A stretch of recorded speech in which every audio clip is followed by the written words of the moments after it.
हरे कृष्णा। तो स्वागत है आप सबका। तो आज का जो विषय है ब्रेकिंग बैड हैबिट्स। तो बहुत शक्ति है हमारी आदतों में, मगर कई बार ये शक्ति ऐसी मिसयूज होती है कि हमें ही तोड़ के रख देती है। So being a slave to a bad habit और a servant of a good habit, the choice is ours. मगर उसमें बहुत कुछ हमारे हाथ में है कि मुझे अपने आदतों का दास बनना है या अच्छी आदतों का सेवक बनना है। तो आज के इस विषय में हम जो टॉपिक्स कवर करेंगे, तो फर्स्ट थिंग इज कि why habits are important. Secondly, what are habits, habits का मतलब क्या है, और कैसे habits they are addictive in nature, कैसे वो हमें बांधती हैं। फिर हम थोड़ा चर्चा करेंगे the difference between conscious and subconscious mind, और फिर हम थोड़ा सॉल्यूशंस की बात करेंगे, how to say no to bad habits, what are the power of good habits, and finally techniques to conquer bad habits. So firstly, what are the effects of habit. तो there is a saying, sow a thought reap an action, sow an action, reap a habit, sow a habit, reap a character, and sow a character, reap your destiny. That means कि जो हमारी आदतें हैं वो हमारा future हमें निर्धारित करती हैं। That means कि अगर अभी से वैसी आदतें नहीं बना पाए तो हमारा फ्यूचर भी गड़बड़ा जाएगा। So firstly, we make our habits and then habits make us. तो शुरुआत में हम अपनी आदतों को बनाते हैं और थोड़े समय में हमारी आदतें हमें बना देती हैं। कैसे हमारा कैरेक्टर होगा, कैसे हमारा बिहेवियर होगा, कैसी हमारी पर्सनालिटी होगी, वो हमारी आदतों के द्वारा सामने दिखने लग जाती हैं। एक बार कलकत्ता में फुटबॉल मैच होने वाला था, तो दोनों टीम्स, फाइनल्स होने वाला है, दोनों टीम बिल्कुल तैयार हैं, मगर पता लगा कि जो एक फुटबॉल टीम का जो गोलकीपर है वो बीमार पड़ गया है और कोई उसका ऑल्टरनेटिव नहीं है। तो बेचारा बड़ा परेशान है कैप्टन, क्या करूं, हाय हाय, अब कहाँ से लाऊं मैं। तो सुबह अपना होटल का रूम छोड़ के बाहर निकल जाता है स्ट्रॉल के लिए। अब सुबह तो सब दुकानें बंद हैं, तो एक दुकान है उसके बाहर अनलोडिंग हो रही है तरबूजों की। तो ये सामने देख रहा है, तो क्या एक चेन बनाई हुई है, वहाँ जो ट्रक आया है तरबूजों का, वहाँ से एक व्यक्ति जो बिल्कुल एंड पे उसको तरबूज दे रहा है, और फिर जो एंड पे खड़ा है ट्रॉली के, वो सामने दुकानदार को दे रहा है। तो दुकानदार क्या करता है, उसको कैच करता है और रख लेता है। जैसे ये सीन देखा तो बड़ा खुश हो गया कैप्टन, बोले मिल गया, गोलकीपर मिल गया, यही तो चाहिए। उसको जाके बोलता है, बोले चल ना, फाइनल मैच है फुटबॉल का और तुझे गोलकीपिंग करनी है। पगला गए, आज तक फुटबॉल के मैंने लात नहीं मारी तो गोलकीपिंग की बात कर रहा है, मुझे नहीं आता क्या करना होता फुटबॉल में। तो उसको बड़ा लालच देता मोटे पैसे का, अरे खूब पैसा मिलेगा, तू बस ये आ जा। अरे करूंगा क्या वहां पे, अरे करना क्या है, जो तू अभी कर रहा है वही करना है। सामने अभी क्या कर रहा है तू, तरबूज आता है उसको पकड़ता है, बचाता है, तू गिर ना जाए, यही करना है बस। सामने गोल के सामने खड़ा हो जाइयो, और जैसी वो बड़ी सी मोटी बोल है ना, उसको मान लियो कि तरबूज है, तो जैसे छान लगा के तू तरबूजों को पकड़ता है, तो ऐसे ही तू उस बोल को पकड़ लियो, यही करना है बस। बोले ठीक है जी, ये तो कर लेंगे, बाएं हाथ का खेल। तो मैच शुरू हुआ, तो पूरे मैच में सब लोग बड़े घमासान प्रयास कर रहे हैं कि गोल हो जाए, दोनों टीमें लगी हुई हैं, मगर गोल हो ही नहीं रहा। मगर एंड मोमेंट पे जो अपोजिट टीम है उसका एक मिडफील्डर बॉल को ले जाते बिल्कुल गोल के सामने ले आया। अब इसकी धड़कनें बढ़ गई कैप्टन की, बोले अब क्या होगा, इस लल्लू को तो मैं सामने ले आया, नहीं थोड़ा खतरनाक है इसका मिडफील्डर, अब तो गोल हो गया, अब तो हम हार गए, फाइनल्स हार गए, ट्रॉफी चली गई हाथ से। तो उसने किक मारी बड़ी जोर के, और ये गोलकीपर क्या हुआ, हवा में उछल के उस बॉल को पकड़ लेता है, और सब बड़े खुश है, सब ताली बजा रहे हैं, क्या बचा लिया इसने, बचा लिया, हमें ना गोल नहीं हुआ, बच गए हम। सब बड़े खुशी में थे ही, कितनी जोर से आवाज आती है, नो, क्या हुआ, तो बोलते गोल हो गया। बोले गोल कैसे हो गया, बचा लिया था। मगर हुआ क्या कि गोल तो हो गया, उसने बॉल तो पकड़ ली छलांग लगा के, मगर बाद में क्या किया, गोलकीपर ने खुद ही अपने गोले में पाले में डाल दी बॉल। अरे भैया ये क्या कर दिया इसने, अच्छा वाला बचा लिया और फिर अंदर क्यों डाल दी। तो कैप्टन जाता है उसको 2 थप्पड़े लगाता है, बोले मारो मत। मारू ना, वो क्या किया तूने, गोल अंदर डाल दिया अच्छा वाला बचा के। बोले आपने तो बोला था ये करना है, जो कर रहे हो वही करना है। वही तो कर रहा हूं। बोले ये थोड़ी बोला था, यही कर रहा था मैं। उधर सामने तरबूज आता था, उसको पकड़ता था और फिर अपनी दुकान के अंदर डालता था। यही तो किया मैं, बोल आई उठा पकड़ लिया, दुकान के अपने गोल के अंदर डाल दिया। तो इस प्रकार we are bound by our habits. शुरुआत में हम अपनी आदतों को बनाते हैं और फिर थोड़े समय में वो आदतें हमें बनाने लग जाती हैं। तो व्हाट आर हैबिट्स? तो हैबिट्स की परिभाषा मिलती है ऑक्सफोर्ड डिक्शनरी में। There are 3 definitions to it. Firstly, practice that is hard to give up. ऐसी आदतें, ऐसी प्रैक्टिसेस जो छोड़ पाना बड़ा ही कठिन है। सेकंड, सेटल्ड और रेगुलर टेंडेंसीज। कुछ ऐसी चीजें जो दिमाग में सेटल कर गई हैं और हम उसको अपनी दिनचर्या में ले आए हैं। एंड थर्ड, मेंटल कॉन्स्टिट्यूशन और एटीट्यूड। तो कई बार ये आदतें हमारे मन में बैठी हुई हैं। तो firstly, practice that is hard to give up. एक बार एक व्यक्ति था, चोर था, मगर अब चोरी नहीं करता, छोड़ दिया चोरी। उसको पता लगा कि यात्रा जा रही है, सब लोग जा रहे हैं वृंदावन। बोले मैं भी जाऊंगा, मैं भी जाऊंगा, मेरे को जाना है। सब लोग बोलते हैं वृंदावन बड़ा अच्छा होता है, बड़ा सुंदर होता है, मैं भी जाऊंगा। तो बस में बैठ गया सब भक्तों के साथ। अब वहां पे एक हॉल बुक कराया हुआ है और सब भक्तों ने क्या किया, अपने बैग उस हॉल में रख दिए और सब लोग दूसरे कमरे में सोने चले गए। पहले की यात्रा है, अभी नहीं। आजकल तो सबको एसी रूम चाहिए, झकास पर्सनल रूम होना चाहिए, अटैच बाथरूम। और पहले तो यात्राएं ऐसी होती थी कि एक जगह तो जहाँ पे प्रचार होगा, कथा कीर्तन होगा, वो हॉल है, और दूसरी जगह सबकी डॉर्मेट्री है जहाँ पे सब सोएंगे। तो एक जगह अपने ऐसे बैग रखे हुए हैं सबने। अब सारी रात जब लाइट्स बुझ गई, सब सोने गए। अभी भाई साहब सोने का प्रयास तो कर रहे हैं, नींद नहीं आ रही। क्यों? कि जैसी रात होती है, जैसे ही अंधेरा होता है तो अंदर कुछ कुछ करने का मन करता है। तो ये भाई साहब उठे उस अंधेरी रात में और फिर दूसरे कमरे में चले गए और वहाँ पे भक्तों के बैग बड़े हैं, कोई है नहीं देखने वाला, और बैग उठाया। मगर अंदर से एक आवाज आती है, बोले क्या कर रहा है तू धाम में आया है, भक्तों के साथ आया है और यहाँ पे भी चोरी कर रहा है? नहीं नहीं नहीं नहीं। मगर अंदर से वो जो इच्छा है चोरी करने की, जो इतनी बार की है, बार बार की है, that is very hard to give up. वो छोड़ नहीं पा रहा है। तो क्या करता है कि यहां से बैग उठाता है, दूसरी जगह रख देता है, वहां से बैग उठाता है, तीसरी जगह रख देता है, यहां से उठाता है उधर रख देता है, वहां से उठाता है यहाँ पे रखता है। अब जब सुबह उठे तो सारे संत लोग उठे, हल्ला हो गया, अरे बोल कहाँ गए बैग, कहाँ गए बैग, कहाँ गए? पूरा हल्ला हो गया, आपस में एक दूसरे को इल्जाम लगा रहे, तूने चुराया होगा, तूने चुराया होगा।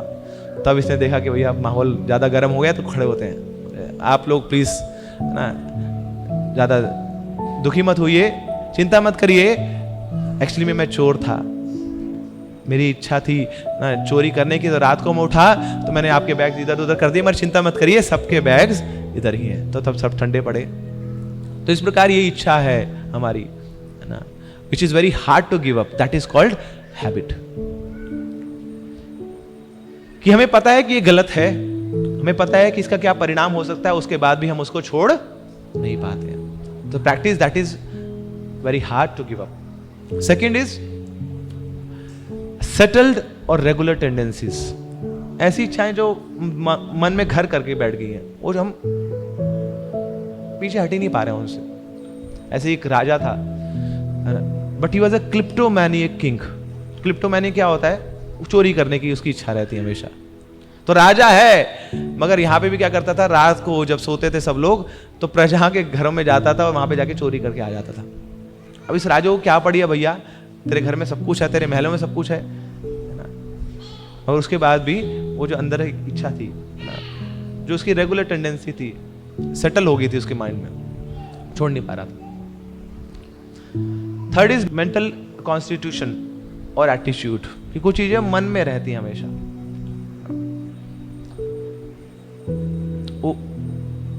हम फिजिकली उससे अलग नहीं हो पाते हैं। एक बार 2 लोग थे, तो एक व्यक्ति क्या कर रहा है, खड्डे को खोद रहा है जमीन में और दूसरा उसको भर रहा है। तो खूब गर्मी हो रही है, सब लोग वो पसीने पसीने से पूरे लथपथ हैं, मगर हर जगह जाके वो एक खड्डा खोदता है, दूसरा उसको भर देता है। तो एक और व्यक्ति आया, उसने आके पूछा, बोले पागल हो यार तुम लोग, ये कर क्या रहे हो? खड्डा खोद रहे हो, तू खड्डा खोद रहा है, वो खड्डा भर रहा है, इतनी गर्मी में कुछ और काम नहीं मिला तुम्हें? कोई ढंग का काम कर लो। बोले नहीं नहीं, आप समझ नहीं पाएंगे हम जो कर रहे हैं। क्या समझ नहीं पाएंगे? मूर्खों वाले काम कर रहे हो, खड्डा खोद रहे हो, खड्डा खोद रहे हो, क्या नहीं समझ पाएंगे इसमें? बोले एक्चुअली ना हम लोग 3 लोग हैं, पहला जो खड्डा खोदता है, दूसरा जो उसमें पेड़ लगाता है, तीसरा जो खड्डे को भरता है। आज दूसरे वाला छुट्टी पे है, मगर हम लोग बड़े रिलीजियसली अपना काम कर रहे हैं, खड्डा खोद रहे हैं, खड्डा भर रहे हैं। दूसरे वाला नहीं आया तो हम क्या करें, हम तो अपना काम करेंगे। तो मेंटल कॉन्स्टिट्यूशन और एटीट्यूड, मुझे नहीं पता कि वो सही है गलत है क्या है, बट अंदर से स्वतः ही वो हमारे मन में, हमारे एक्शन में वो स्वाभाविक ही होने लग जाता है। तो ये हैबिट्स है। तो एक्चुअली में हम कंडीशन हो जाते हैं। किससे कंडीशन हो जाते हैं ना? हमारी एक्टिविटीज, पुरानी पास्ट की एक्टिविटीज और पास्ट के एक्सपीरियंसेस से। तो पहले इतनी बार वो चीज हम कर चुके हैं तो हमारा स्वभाव बन चुका है, हमारी हैबिट बन चुकी है, उसके कारण हम कंडीशन है। अभी कंडीशन समझते हैं ना, बद्ध, कि मुझे ऐसा करना पड़ रहा है क्योंकि मैं पहले ही बहुत बार ऐसा कर चुका हूं। और किसके कारण कंडीशन होते हैं हम? भाई सराउंडिंग अराउंड अस, कुछ ऐसा एनवायरनमेंट हमारे आसपास बन जाता है जिसके कारण मुझे वो कार्य करना पड़ता है। और थर्ड, अपनी फ्री चॉइसेस के कारण भी हम कंडीशन होते हैं। मैंने खुद ठान लिया तो मैं करूंगा, चाहे वो अच्छा हो चाहे बुरा हो। इन 3 चीजों के कारण हम लोग कंडीशन हो जाते हैं। तो चॉइस हमारी रहती है कि हम किसके साथ संग करना चाहते हैं, और ये करने के बाद हम जब कंडीशन हो जाते हैं तो वो हमारा स्वभाव बन जाता है। So habits is one second nature. एक हमारी अपनी प्रकृति होती है, मगर एक हमने अपनाई हुई प्रकृति है, वो हमारी आदतें हैं, तो हमारा स्वभाव बन गए हैं। हितोपदेश एक ग्रंथ है, उसमें स्टोरी आती है, कुत्ते को राजा बना दिया गया, तो राज सिंहासन पे बैठा है, मगर जब प्रजा ने देखा कि अरे ये तो कुत्ते को राजा बना दिया, तो एक ने उठा के अपना जूता फेंका, तो जूता उसको कुत्ते को लगा और जूता नीचे गिर गया। तो कुत्ते ने क्या किया, वहां बैठा नहीं रहा और जाके से उसको जूते को सूंघने लग गया, क्योंकि उसके नीचे रहे। क्या किया उसने, उसकी सूंघने की जो शक्ति है उसको प्रयोग कर रहा है, राज सिंहासन छोड़ दिया है। अब एक सुअर को आप हलवा खिलाओगे ना, घी में पका हुआ, तो वो छोड़ के वो क्या खाएगा, वो मली खाएगा, क्योंकि पूरे जीवन भर वही खाया उसने, वो कंडीशनड है उससे। उसको नहीं पता कि इसमें काजू डाले हुए हैं, अपने बादाम डाले हैं, किशमिश डाली है, देसी घी में बना है, बोले भाड़ में जा सब, उसको तो वो मल ही अच्छा है उसके लिए।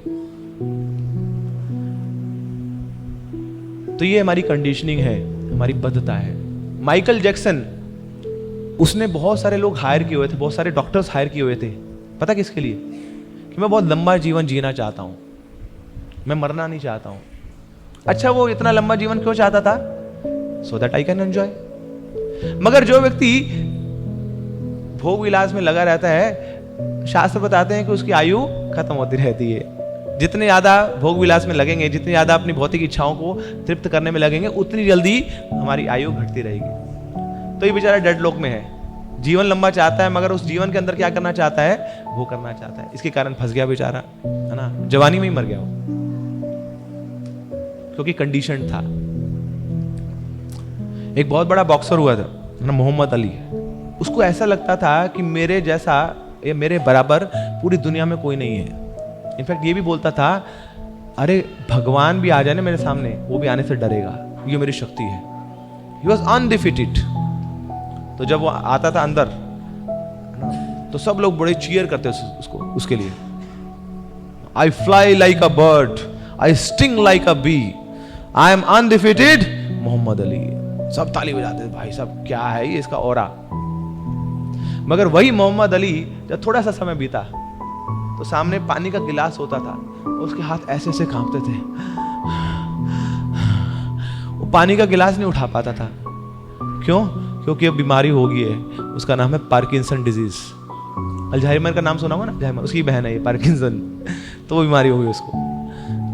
सामने गिलास है वो नहीं उठा पा रहा, मगर पहले उसको इतना गर्व था क्योंकि कंडीशन था ना अपने अहंकार के कारण। तो कैसे बंध जाते हैं लोग, देखिए वस्तुओं से बन जाते हैं, व्यक्तियों से बन जाते हैं, इच्छाओं से बन जाते हैं, अहंकार से भी बंध जाते हैं। कंडीशनिंग है हमारी। एक्चुअली आप देखेंगे ना, कंडीशनिंग जनरली किस में मिलती है? एनिमल्स में बहुत ज्यादा कंडीशनिंग होती है, पशुओं में ना। कि जैसे आप शेर के सामने पिज्जा ले जाओ, वो नहीं खाएगा, थूकेगा नहीं उसको, क्योंकि मेरे को उसका भोजन कुछ हो रहा है। हिरण के सामने ना आप मांस रख दो, नहीं खाएगा, उसका भोजन कुछ हो रहा है। तो उनकी अपनी कंडीशनिंग है ना, उसके अलावा कुछ नहीं करेंगे। हम लोग कहीं भी मुंह मार लेंगे, हम शेर का भी खा लेंगे, हम हिरण का भी खाना खा लेंगे, हमें नहीं पता लगता क्या सही क्या गलत है। तो दैट मीन्स कि जिस व्यक्ति की जितनी ज्यादा कंडीशनिंग है वो उतना ज्यादा पशुवत है। दैट मीन्स अगर हमारे अंदर बहुत ज्यादा कंडीशनिंग है तो हमारे अंदर भी पशुओं की क्वालिटीज आ रही है। इसलिए शास्त्र बताते हैं आहार निद्रा भय मैथुनम च सामान्य एतत् पशु भी नरानाम, कि जो लोग ईटिंग, स्लीपिंग, मेटिंग, डिफेंडिंग इसी में लगे रहते हैं तो वो लोग क्या हैं? पशुवत हैं। They are two legged animals. पैर तो उनके दो हैं मगर काम पशुओं जैसे ही हैं। तो इसलिए कई बार हम बोलते हैं नहीं मैं कुछ और कर ही नहीं पाऊंगा, नहीं ये मेरी नेचर नहीं है। दैट मीन्स कि हम कंडीशन है किसी पर्टिकुलर नेचर के। दैट मीन्स कि बहुत ज्यादा भी इनफ्लेक्सिबिलिटी है, बहुत ज्यादा कॉम्प्लेक्सिटी है हमारे अंदर। तो इसलिए ह्यूमंस भी आजकल बड़े कंडीशन हो रहे हैं क्योंकि एनिमलिस्टिक प्रोपेंसिटीज है हमारे अंदर, पशुवत कार्य करते हैं। तो वही कैरेक्टर भी हमने अपना लिया है। और कैसे कंडीशनिंग होती है? कंडीशनिंग होती है 3 मोड्स के कारण। ये जो प्रकृति के 3 गुण हैं, कौन कौन से? सतोगुण, रजोगुण और तमोगुण। तो रजोगुणी व्यक्ति कैसे बंधा हुआ है? अपनी इच्छाओं से बंधा हुआ है। उसकी इतनी इच्छाएं हैं, वो पैशन में रहता है ना हमेशा, ये भी कर लूं, वो भी कर लूं, ये कर लूं, यहां भी इन्वेस्ट कर दो, यहां भी पैसा ले आओ, यहां पे, तो वो फंसा हुआ उसमें। तो रजोगुणी व्यक्ति अपनी इच्छाओं से फंसा हुआ है। तो इसके कारण जो वो करना चाहता है वो नहीं कर पाता है, और जो नहीं करना चाहता उसकी इच्छाएं उसको वो करा देती हैं। तमोगुणी व्यक्ति सबसे ज्यादा कंडीशन है, वो कुछ भी नहीं कर पाता है। क्योंकि तमोगुणी व्यक्ति क्या करेगा? वो सोता रहेगा, वो इतने आलस में रहेगा, कुछ कर ही नहीं पाएगा। रजोगुणी व्यक्ति भी जो चाहता है वो नहीं कर पाता है। तो फिर सबसे अच्छा है सतोगुण, मगर सतोगुण भी बांधता है, क्योंकि जो सतोगुणी व्यक्ति है वो भी हमेशा खुश रहने की चेष्टा में बंधा रहेगा। वो कुछ और कार्य कर नहीं पाएगा जो उसको खुशी से दूर करे, तो वो भी बंधा हुआ है। तो भगवद गीता बताती है कि ये तीनों चेन्स हैं, सतोगुण, रजोगुण, तमोगुण।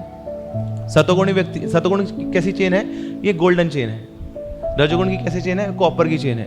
तमोगुण की कैसी चेन है? आयरन चेन है। मगर तीनों ही चेन्स हैं, तीनों में व्यक्ति बंधा रहता है। तो फिर क्या करें ना? इससे भी एक ऊपर गुण है, दैट इज कॉल्ड विशुद्ध सत्व,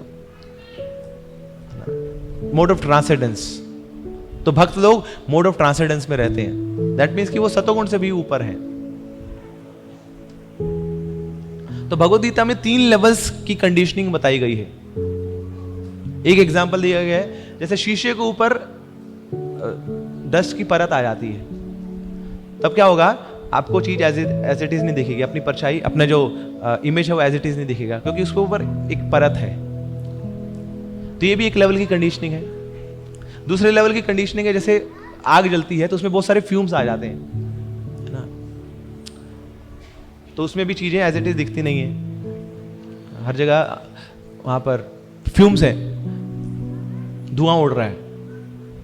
और तीसरी प्रकार की कंडीशनिंग बताई गई है, जैसे एक शिशु माता के गर्भ में रहता है ना, तो वो भी क्या एक पॉलिथीन के बैग के अंदर है ना, वो बाहर के संसार की चीजों को देख नहीं पा रहा है। तो ऐसी हमारी कंडीशनिंग भी अलग अलग लेवल्स की होती है। जैसे सबसे प्राइमरी लेवल की है डस्ट ऑन मिरर, तो उसको क्या है? कपड़ा मारो साफ हो गई।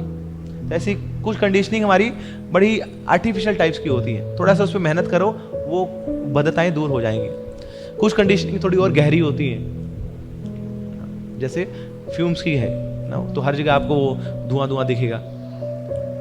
और कुछ कंडीशनिंग बहुत ज्यादा गहरी है, जैसे एक शिशु माता के गर्भ में है, तो उसमें बहुत प्रयास करना पड़ता है और बहुत समय भी लगता है। 9 महीने वो शिशु गर्भ में रहेगा, उसके बाद जाके वो कंडीशनिंग दूर होगी। ऐसे ही हमारी जो आदतें हैं वो भी 3 लेवल्स की हैं, सिंपल, सीरियस और ग्रेव। जैसे सिंपल, अभी बुरी आदतों की बात कर रहे हैं। सिंपल बुरी आदतें कैसी हैं? डिले करना चीजों को, प्रोक्रेस्टिनेशन करना, हमारे जो बोलने का तरीका है, कई बार दूसरों को हम ठेस पहुंचा देते हैं, तो सिंपल है, बहुत ज्यादा हम किसी को मान लीजिए हर्ट नहीं कर रहे हैं। फिर इसके ऊपर आती है सीरियस बैड हैबिट्स, जैसे ड्रग एडिक्शन है, नशा करना है, तो बड़ा सीरियस है। मगर इससे ऊपर भी एक बैड हैबिट्स होती हैं, they are grave bad habits. तो ये bad habits they are pertaining to sex और सेक्स डिजायर्स। देखिए, एक एक्टिविटी है जो हम हर योनि में कर रहे हैं ना, वो है भोग विलास की, हमारी जो इंद्रिय तृप्ति की इच्छाएं हैं, स्पेशली सेक्सुअल डिजायर्स। तो वो इतना घर कर चुकी हैं, बार बार करने से इतनी सेटल हो चुकी हैं, तो दे आर वेरी ग्रेव। इसके कारण सही और गलत में हम भेद नहीं कर पाते हैं कि क्या सही है क्या गलत है ना। हमारी जो आयु है वो कम होने लग जाती है, हमारी बुद्धि कम होने लग जाती है, हमारा स्पिरिचुअल एक्यूमन वो लो हो जाता है। पुरुषों का स्त्रियों के प्रति जो रिस्पेक्ट है वो कम हो जाता है, स्त्रियों का पुरुषों के प्रति रिस्पेक्ट कम हो जाता है, just because of bad sexual habits, जो बड़ी ग्रेव है। तो ऐसी अलग अलग स्तर की हमारी बुरी आदतें हैं। So habits are first cobwebs and then cables. तो शुरू में क्या है, बड़ा ऐसा लगता है कि कुछ भी नहीं है। जब एक आदत की पनपने की जब शुरुआत होती है तो लगता है कि मैं इसको संभाल लूंगा, 1-2 बारी मैं कर रहा हूं, मगर धीरे धीरे क्या होता है, दे अपीयर लाइक स्टील केबल्स, इतनी हैवी हो जाती हैं ना। जैसे जाला है ना, मकड़ी का जाला फूंक मारने से भी उड़ जाता है। तो शुरुआत में आदतें ऐसी होती है, मगर थोड़े समय में वो आदतें स्टील केबल्स की तरह बड़ी भारी पड़ने लग जाती हैं। So habits are addictive. ऐसा क्यों होता है? क्योंकि वो उन हैबिट से हम ऊपर नहीं उठ पाते हैं, हम उनके अंदर बंध गए हैं। ये जो हैबिट है ना, ये अपने आप, ये जो वर्ड है ये अपने आप में डिस्क्राइब करता है इसकी नेचर को। हैबिट, हैबिट का आप एच हटा दो, स्टिल अ बिट रिमेन्स। इसका ए हटा दो, बिट रिमेन्स। बी भी हटा दो, स्टिल इट रिमेन्स। ये छोड़ेगी नहीं आपको। ये जो आदतें हैं ना, कचूबर निकाल के रहेंगे हमारा। एक बार अमेरिका में ब्लैकआउट हुआ, इलेक्ट्रिसिटी का ब्लैकआउट नहीं, टीवी का ब्लैकआउट। तो उस स्थिति में वहां पे इमरजेंसी डिक्लेयर करनी पड़ेगी, क्योंकि सब लोग पागल हो गए, भैया टीवी नहीं देंगे हम, क्या होगा, हमारा एंटरटेनमेंट कैसे होगा? क्यों? क्योंकि इतने बद हैं, उससे कंडीशन है, इसके बिना हम रह नहीं पाएंगे। सिगरेट कंपनीज जो मालबोरो वगैरह पहले आती थी, तो उनके जो स्ट्रेटेजिस्ट थे, जो उनकी स्ट्रेटेजीज बनाते थे, उन्होंने अपने कंपनी के जो एमडीज सीईओज हैं उनको बोला कि हमें ना अपनी स्ट्रेटेजी चेंज करनी पड़ेगी। अभी हम अपनी प्रमोशंस करते हैं अडल्ट्स के लिए, क्योंकि वो पीते ना सिगरेट, बोले नहीं इसका फायदा नहीं है, अब हमें प्रमोशंस करनी है टीनेजर्स के ऊपर। क्यों? क्योंकि एक बार इस टीनेज अवस्था में किसी को सिगरेट पिलाना शुरू किया तो गारंटीड है जिंदगी भर छोड़ेगा नहीं वो, उसकी ऐसी लत लग जाएगी, ऐसी आदत बन जाएगी। तो बताइए है ना, कहाँ पे ज्यादा मुनाफा होगा? बोले इनको पिलाओ जी, है ना। अब अडल्ट्स की जो एडवर्टीजमेंट है वो बंद, अब टीनेजर्स के एडवर्टीजमेंट चालू हो गए। तो वो लोग भी जानते हैं कि किस प्रकार लोग बंधे हुए हैं अपनी प्रकृति के अनुसार। तो कैसे हैबिट्स एडिक्टिव हैं? तो पतंजलि योग सूत्र में वर्णन आता है इसका।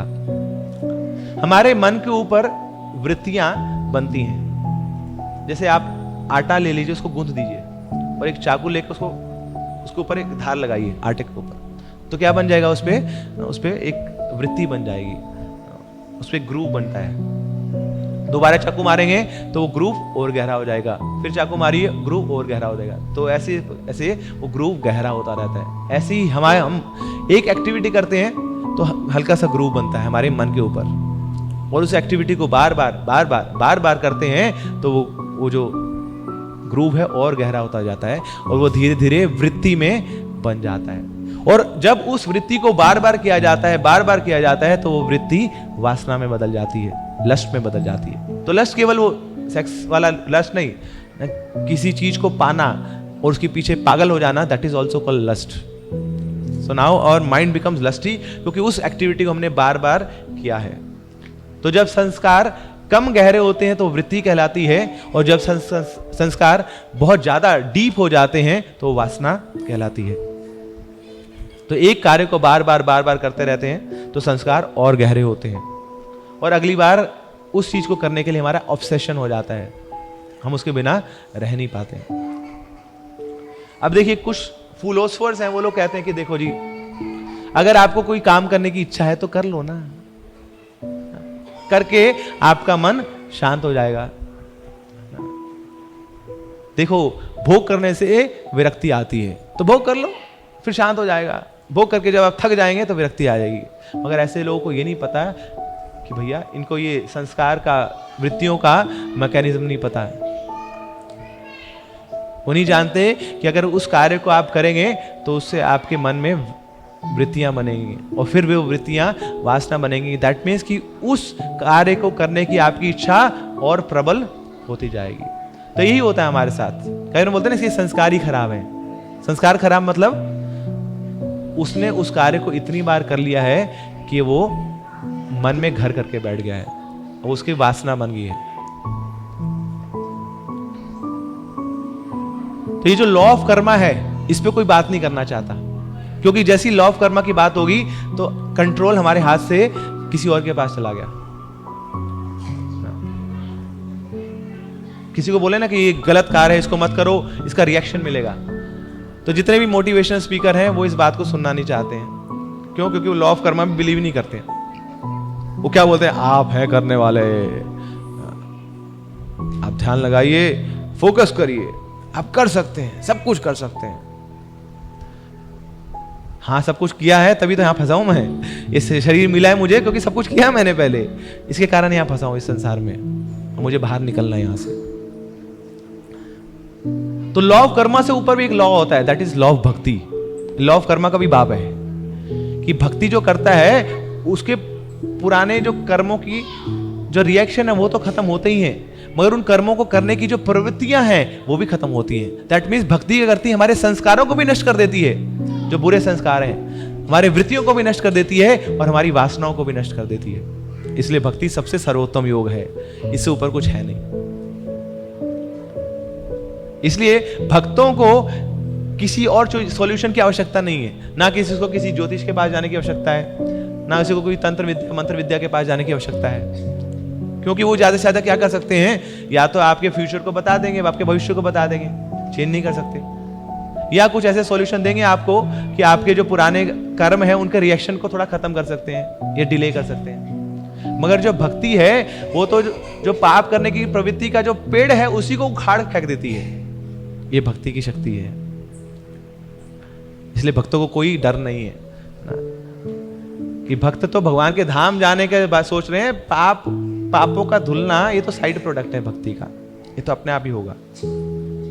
इसलिए भक्त हमेशा गंभीर रहता है, सावधान रहता है कि मुझसे कुछ गलती ना हो जाए, मुझसे कुछ पाप ना हो जाए, इन बुरी आदतों के कारण कहीं मैं कुछ गलती ना कर बैठूं. बंदो मुई सावधान मते. So devotee is always very cautious. इसलिए अगर वो कभी कभी कुछ गलती करता है तो उसको गिल्टी फीलिंग आनी चाहिए कि मैंने कुछ गलत किया है. गिल्टी फीलिंग किसके अंदर आती है? जिसका हृदय साफ है. ऊपर से कभी गलती हो भी जाती है तो अगर उस व्यक्ति ने पश्चाताप किया और ये महसूस किया कि मैंने गलत किया है, भगवान उसको माफ कर देंगे, भक्त उसको माफ कर देंगे. तो अच्छा, सॉल्यूशन क्या है इस बैड हैबिट्स को जीतने का? देखिए, ये जो बुरी आदतें हैं आती बड़ी जल्दी हैं, मगर जाना इनका बड़ा कठिन है. ये बैठी रहती है, हमें तड़पाती रहती है. और शुरुआती दिनों में इनको अगर चेंज कर लिया तो आसान है, नहीं तो बुढ़ापे में ये आदतें बदलती नहीं है. इसलिए प्रहलाद महाराज बोलते हैं कि भक्ति कब शुरू कर देनी चाहिए? जब 5 साल के हो तभी शुरू कर दीजिए, ताकि आपके मन के अंदर इतनी वृत्तियां बन जाए, इतनी इच्छाएं बन जाए कथा सुनने की, भगवान को ग्लोरीफाई करने की, हरि नाम करने की, हरि नाम सुनने की, भक्तों का संग करने की. नहीं तो अगर बुढ़ापे तक ये कार्य नहीं किया और बुढ़ापे में सोचे भक्ति कर लेंगे, तो देखिए बुढ़ापे में क्या होगा, आपकी बोलने की इच्छा तो बनी रही, सुनने की तो इच्छा तो बनी रही, मगर हरि नाम करने की और कथा सुनने की इच्छा नहीं बनी रही। तो उस समय भी क्या करेंगे वो लोग? चपड़ चपड़ करेंगे। यही होता है, पार्क में जाइए, सब बूढ़े लोग क्या बैठ के क्या करते हैं? सब प्रजल्पा करते हैं, इधर उधर की बातें करते हैं। क्यों? क्योंकि बोलने की इच्छा है, सुनने की इच्छा है, मगर उसको प्यूरिफाई नहीं किया, तो बुरी आदत बनी रही बुढ़ापे तक। तो संस्कारों को कैसे जीता जाता है? तो संस्कारों को जीता जाता है नए संस्कार बनाकर। तो संस्कार के रिवर बेड होते हैं, जैसे एक नदी होती है ना, तो उसका रिवर बेड बनता है, तो उसमें नदी बहती है। तो ऐसे ही हमारा भी संस्कारों का रिवर बेड है, उसमें भावनाओं की नदी बहती है। तो अगर हम चाहते हैं कि मेरी अच्छी भावनाएं हो, है ना, तो मुझे क्या करना पड़ेगा? एक अच्छा रिवर बेड बनाना पड़ेगा जो मेरी अच्छी भावनाओं को डोवेटिल करेगा उनके लक्ष्य की ओर। तो मुझे नए संस्कार बनाने पड़ेंगे, नया रिवर बेड बनाना पड़ेगा। फिर नदी क्या होगी? अपने आप ही दूसरी तरफ बहने लगेगी। अभी बुरी आदतों की ओर बह रही है, फिर अच्छी आदतों की ओर बहने लगेगी। तो बुरी आदतों को जीतना है तो अच्छी आदतें बनानी पड़ेंगी हमें। तो फिर पहले का रिवर बेड क्या होगा? अब नदी इस डायरेक्शन में जाने लगी तो पहले का रिवर बेड सूख जाएगा। ऐसे ही आपने अब नए संस्कार बना लिए, वो जो पुराने संस्कार हैं वो क्या होंगे?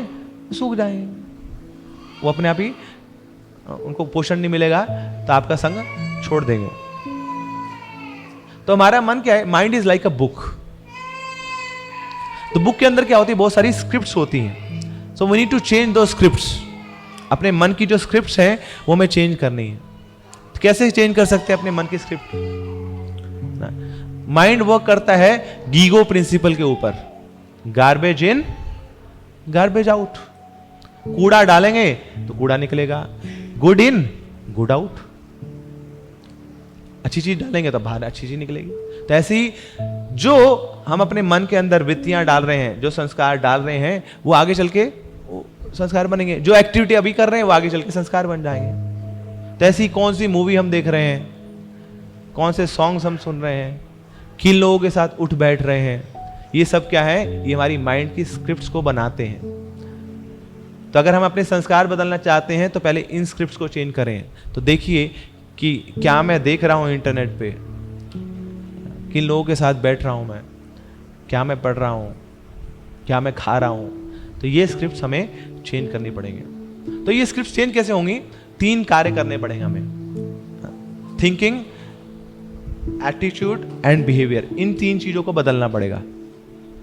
तो सबसे पहले थिंकिंग मतलब विचार करना पड़ेगा कि अरे ये आदत में जो मैं जिसमें मैं फंसा हुआ हूं, मैं इस आदत में फंसा कैसे? अच्छा, ये आदत मुझे कैसे गलत कार्य करा रही है? ये आदत शुरू में बड़ी अच्छी लगी थी, it appeared like nectar, but now it is appearing like poison. तो मैं क्या कर सकता हूं ताकि मैं इस आदत को डिफ्यूज कर दूं? तो ये दिस इज थिंकिंग, ये विचार मुझे लाना पड़ेगा। उसके बाद एटीट्यूड, अपने एटीट्यूड में चेंज लाना पड़ेगा कि I need to take responsibility. ये आदत मैंने स्वीकार करी है और इसको चेंज भी मैं करूंगा, तो मैं रिस्पॉन्सिबिलिटी उठाऊंगा इस आदतों को, इस बुरी आदत को चेंज करने की। और फाइनली अपने बिहेवियर में चेंज लाना है कि मुझे डिटर्मिन्ड बनना पड़ेगा, मुझे इस आदत को चेंज करना ही है। बेशक मुश्किल है मगर मैं डिटर्मिन्ड हूं, मैं डिसिप्लिन के साथ इस आदत के ऊपर काबू पा लूंगा। तो अपने विचारों में चेंज लाना है, अपने एटीट्यूड में चेंज लाना है और अपने बिहेवियर में चेंज लाना है। अब पॉइंट है कि बोलने में बड़ा अच्छा लगता है कि चेंज कर लो जी, अपने विचार चेंज कर लो, है ना, अपने एटीट्यूड को चेंज कर लो, मगर ये डिटर्मिनेशन स्ट्रांग कैसे होगी कि मुझे इस आदत को जीतना है, इस बुरी आदत पे काबू पाना है। तो ये आदत, ये डिटर्मिनेशन स्ट्रांग होगी मेरे एसोसिएशन से। हमारी सराउंडिंग्स हमारी आदतों को बनाती हैं और हमारी सराउंडिंग्स ही हमारी आदतों को धो देती हैं। जब हम बुरी संगति में जाते हैं तो हम ऐसे ऐसे कार्य करने लग जाते हैं जो आज तक कभी नहीं किए। सोचिए, कभी किसी ने सिगरेट उठाई होगी, आज तक नहीं उठाया, पहली बार उठाई, मगर किसके कारण? किसी दोस्त ने बोला था यार। आईआईटी में हम गए थे तो शुरुआत का पीरियड होता है ना, ट्रांसफॉर्मेशन पीरियड बोलते हैं उसको, बाकी लोग रैगिंग बोलते हैं, मगर यहाँ ना अंदर की भाषा में ट्रांसफॉर्मेशन, कि भैया इसको बदल देंगे ना, अभी बड़ा नाजुक सा, बड़ा प्यारा सा, है ना, क्यूटी कुटी पाई है, इसको हम तगड़ा बनाएंगे, इसको स्ट्रॉन्ग बनाएंगे, इसको हम दारू पिलाएंगे, इसके हाथ में हुक्का देंगे, सिगरेट देंगे, इसको गालियाँ सिखाएंगे, अच्छी भाषा सिखाएंगे ना इसको खड़ा होना अपने पैरों पे ना, तो हम सिखाएंगे इसको। तो 10 दिन का ट्रांसफॉर्मेशन पीरियड। तो वहाँ सीनियर्स बोलते थे, बोले तेरे को ऐसे आईटी की डिग्री मिल जाएगी है ना, बिना सिगरेट फूके तेरे को आईटी की डिग्री मिल जाएगी। हाथ में जब बोतल होगी ना तब लगेगा तू पुरुष है, अभी तो नपुंसक है तू, तो क्योंकि तू सिगरेट नहीं पीता है, तू नशा नहीं करता है। तो इस प्रकार बुरी एसोसिएशन में वो कार्य करने लग जाते हैं जो आज तक नहीं किए। ऐसे ही जब हम अच्छी एसोसिएशन में आते हैं तब भी हम ऐसे कार्य करने लग जाते हैं जो आज तक नहीं किए। मंदिर में आएंगे तो भक्त बोलेंगे, बोले आओ मंगल आरती आओ, बोले अच्छा आ जाएंगे। बोले कब होती है मंगल आरती? बोले 4:30 बजे। बोले बिल्कुल आ जाएंगे, 4:30 बजे हम दोपहर का लंच करके हम आ जाएंगे 4:30 बजे। बोले वो नहीं, सुबह वाले। बोले रात में बुलाओगे क्या हमें? रात नहीं है भैया, वो सुबह के 4:30 बजे। बोले आज तक नहीं आए? बोले नहीं, इसलिए तो बुला रहे हैं हम, आज तक नहीं आए, हम बुलाना चाहते हैं आपको। आपका पहला दिन होगा जब आप सुबह सूर्य उदय देखेंगे ना, सूर्य भी आपका दर्शन करना चाहता है, आइए। तो ऐसे कार्य जो आज तक नहीं किए वो क्या करेगी? अच्छी एसोसिएशन आपसे कराएगी। तो इस प्रकार हमारे नए संस्कार बनेंगे, और फिर जब नए संस्कार बनेंगे तो पुराने संस्कार, पुरानी आदतें, पुरानी वृत्तियां, पुरानी वासनाएं अपने आप ही नष्ट होने लग जाएंगे। देखिए स्पेस शटल में जाना, ऊपर जाना है तो एस्केप वेलोसिटी दी जाती है 11.2 किलोमीटर पर सेकेंड, बहुत तेजी से। तो ऐसे ही अब हमें ये जो हमारी आदतें हैं जिसमें हम फंसे हुए हैं, इनसे बाहर निकलना है तो एक एस्केप वेलोसिटी चाहिए, और वो एस्केप वेलोसिटी कौन देते हैं? वो गुड एसोसिएशन देती है, स्पेशली भक्तों की एसोसिएशन। एकदम से ऐसा हमें पुल मिलेगा, हम अपनी आदतों को बड़े प्रेम से छोड़ पाएंगे। So we need to be very choosy about our association, कि किसके साथ हम संग कर रहे हैं, किसके साथ उठ रहे हैं, बैठ रहे हैं, खा रहे हैं, किसके साथ चर्चा कर रहे हैं, ये हमें चुनाव करना पड़ेगा। अगर वो चुनाव नहीं किया और बुरी आदतों में फंस गए, बुरे लोगों के साथ संग हो गया, तो फिर हम चूजा बन जाएंगे। इसलिए चूजा नहीं बनना, तो चूजी बन जाइए। अपनी आदतों के प्रति, अपने एसोसिएशन के प्रति चूजी बन जाइए। तो इस प्रकार हम अपनी आदतों पे काबू पा सकते हैं। हरे कृष्णा। श्रील प्रभुपाद की। हरे कृष्णा कृष्णा कृष्णा हरे हरे, हरे राम राम राम हरे हरे।